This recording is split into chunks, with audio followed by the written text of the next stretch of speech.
always a brutally simple one. Maneuver into position behind your adversary and then pump bullets into his aircraft until you hit something vital, a main spar, the engine, or him. The skill, of course, lay in the techniques of turning the tables on an enemy that was behind you and maneuvering into position behind him. There was nothing chivalrous or gallant about this endeavor. It was a matter of kill or be killed. But, as has been characteristic of the decision-making surrounding fighter design throughout this century, the conflicting qualities of speed and maneuverability were fundamentally misunderstood. Well, when airplanes first started fighting each other seriously, the designers thought that the key element of the fight was maneuverability. And so, for most of World War I, they designed aircraft with multiple wings so that the aircraft would get a lot of lift and would be able to turn very rapidly. It also had the advantage of that the aircraft would be more secure and that you could wire the wings together. Had they looked at their own data, however, they would have found out that most of the kills, in fact 80% of all kills in World War I, were actually when one plane made a single pass at another and hit the pilot before he ever knew what was happening, and then would just fly away. But they did not know this, and so they kind of went down a false road, if you will, and they designed two-wing airplanes, and they even designed three-wing airplanes in 1917. This concept had a life that went on through the 20s, but by the 30s, we knew that the single-wing airplane, being faster, was a much better killing machine.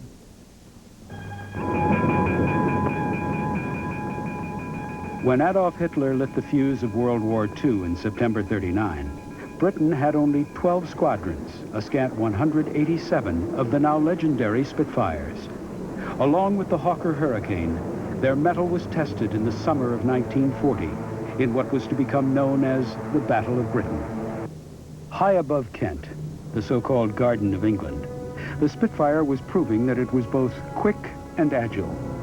Like the Fokker triplane and the F-15, it was a classic fighter interceptor. But as the experiences of the previous World War might have indicated, of the two qualities in a fighter, speed proved more important than agility, and the race for power began to dominate the design of these killing machines.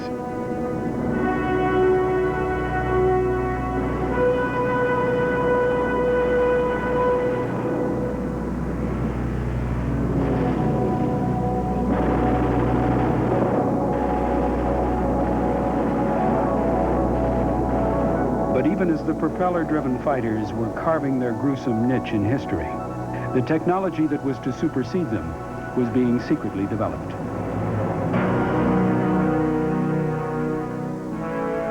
The Messerschmitt 262 was Germany's first fully operational jet fighter. Along with its contemporary, the British Meteor, the first jet flights in 1942 and 3 were secretly ringing the death knell for propeller-driven aircraft. But by the time this brilliant technology entered either the Royal Air Force or the Luftwaffe, the war was as good as lost for the Nazis. The German Messerschmitt 262 did enter the fray briefly, however, in late 1944, and the effect on the Allied fighter pilots who saw this new aeronautical miracle was religious. Holy Moses, look at that! Very religious. We knew we'd been given a clue they were coming. And, but when we first saw them, it was kind of unbelievable, their speed and their agility. The only way we battled them was to try to get in their way. Fortunately, Hitler was an idiot, and he didn't use them properly at all. The 262 ended its combat days as a ground attack bomber, rather than as the high-speed interceptor that it clearly was. But by its invention, the jet had brought other revolutions. The high-tech 262 was frankly a major headache as far as endurance, maintainability, and reliability were concerned. And for the pilot, the new complexities of jet engine control and management meant that the cockpit was now an unfamiliar nightmare of switches and dials.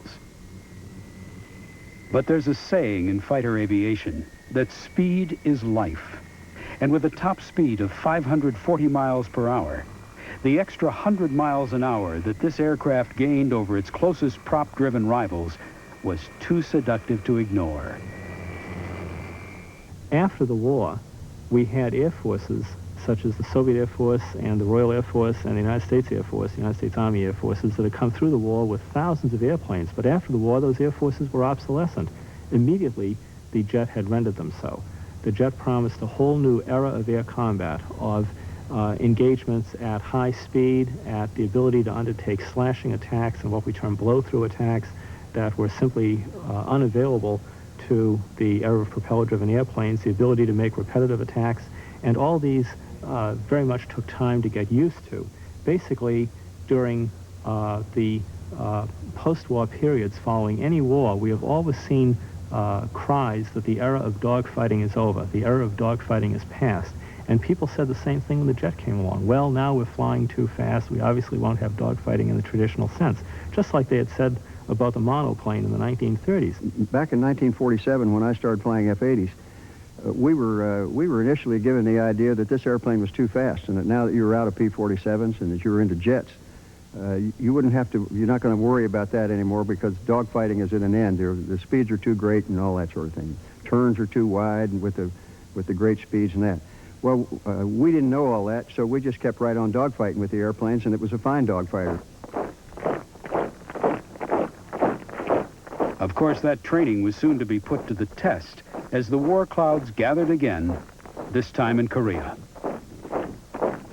And perhaps inevitably, a new classic fighter rose to the occasion.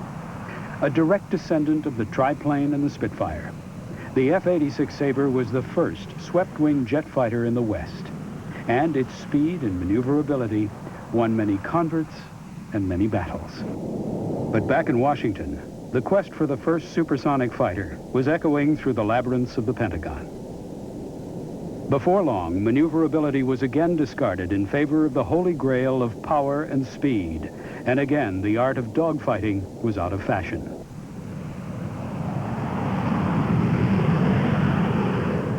In 1953, the McDonnell Aircraft Company initiated a program which offered a twin-engine supersonic multi-role aircraft.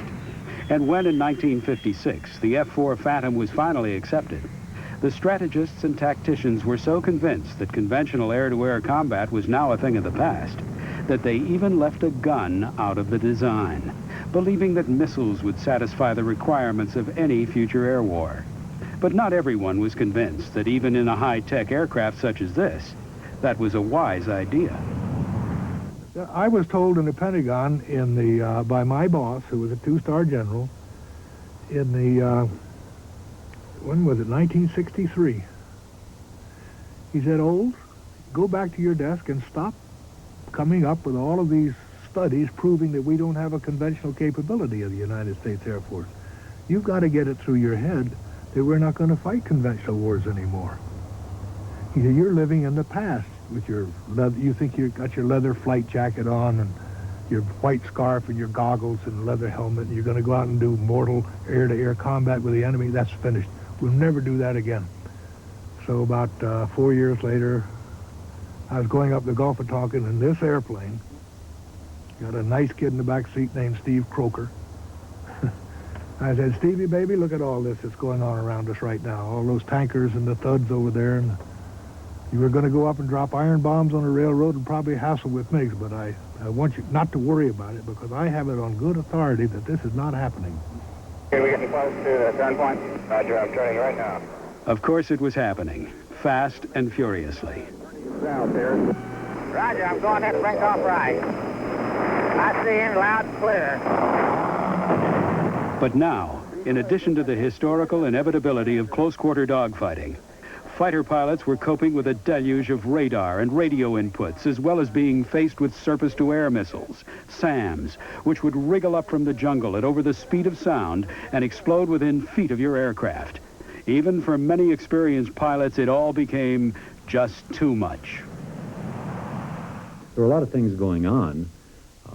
Our radar warning equipment was giving us warning that the missiles were being launched against us. We didn't know whether that was true or false. I had intelligence coming from an agency in real time. They were telling me that MiGs were coming up behind us and were going to attack.